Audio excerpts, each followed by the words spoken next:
There we go. Here's the crew. Everybody's thrilled. Alright, let's put that up there. I don't normally like cameras, but I especially don't like that one because the color freaks me out. Should be good. I'm scared. Alright, how's everybody doing today? Fantastic. Good, outstanding. I'm going to show you a few pictures. I want you guys to tell me who these people are. Think about that. Anybody? No clue. Joe Me? Wider, one of the first founders, if you will, of fitness. Very well known for his Muscle magazine. How about this guy here? Hercules. Hercules, very good. Steve Reeves, 1950s. Everybody knows this guy.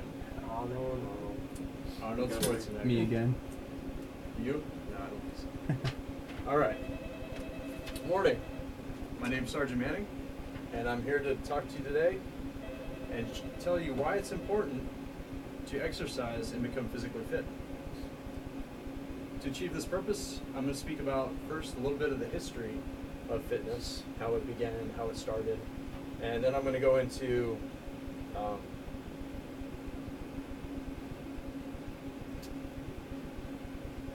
some of the physical benefits and some of the mental benefits of exercise and becoming physically fit. Basically, in the 40s and 50s, physical fitness wasn't a really big deal. It wasn't until the early 60s when people started watching a lot of TV, when TV came out in the 50s, when shows such as Superman with George Reeves, no relation to Christopher Reeves,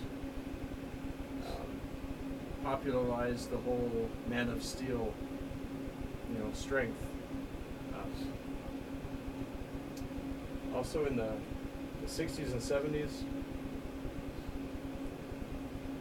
Mr. Olympia started becoming popular by way of Joe Wider. He made it a contest of strength and muscularity. In the 70s, you had Arnold Schwarzenegger. Hollywood got really big into it with Conan the Barbarian, which Arnold Schwarzenegger is known for. That's how he got his start in Hollywood. Also have Christopher Reeves, which was the Superman that we know today.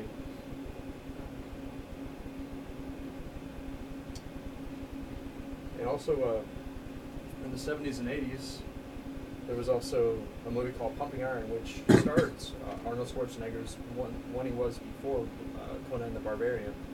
Basically, it showed the whole realm of physical fitness and bodybuilding, and also Lou Ferrigno, who was the star of The Incredible Hulk in the 70s.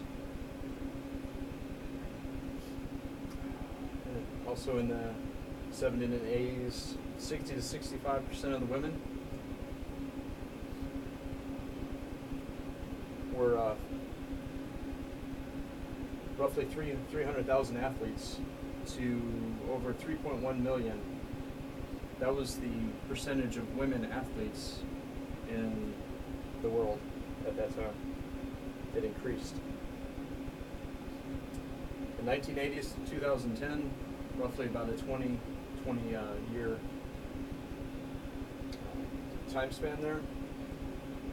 It's estimated that 91% of executives in the CEO professional world exercise regularly, and a lot of companies have made it a mainstay that their professionals as well as their employees exercise. And I'll go into that in a little bit as far as what that does as far as employees go. It's also estimated that over 68% of Americans do exercise now. And there's in the early 70s, there was roughly 3,000 fitness clubs, whereas now there's over 20,000 clubs in the United States. In the 70s, it was roughly $227 million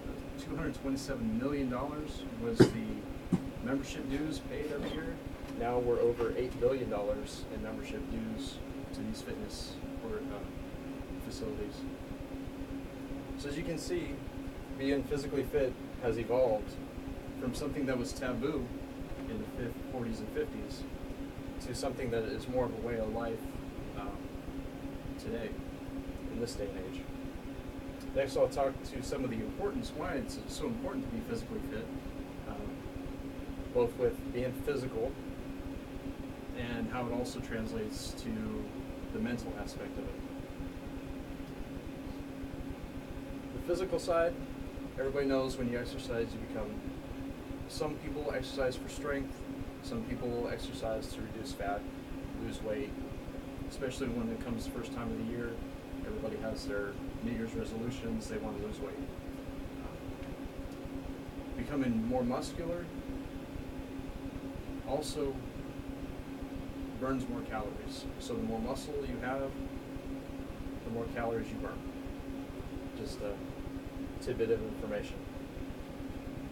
Also, another good portion of being healthy is you're keeping your flexibility, because as you get older, your flexibility decreases. So staying flexible, having more muscular tone helps you when you age.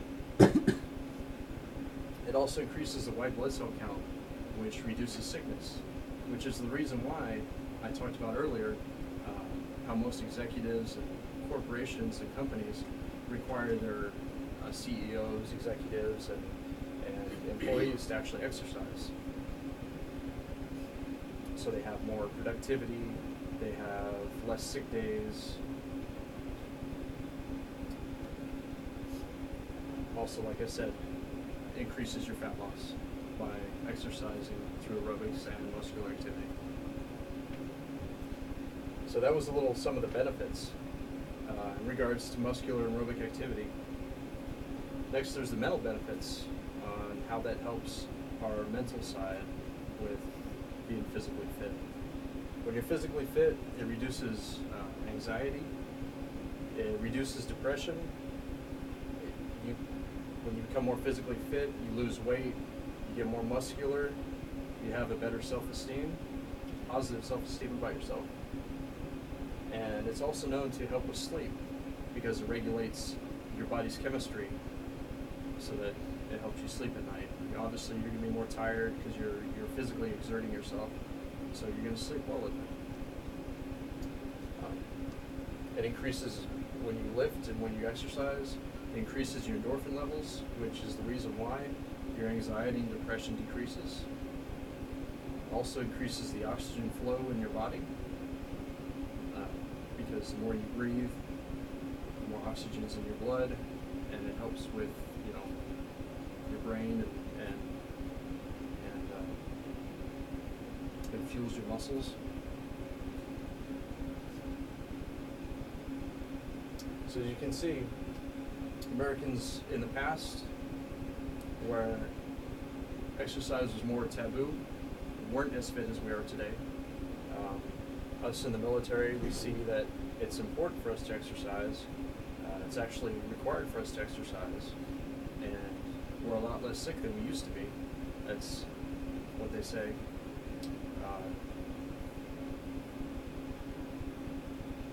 And changing that mindset has made Americans in the last 50 to 60 years more healthy and physical fit,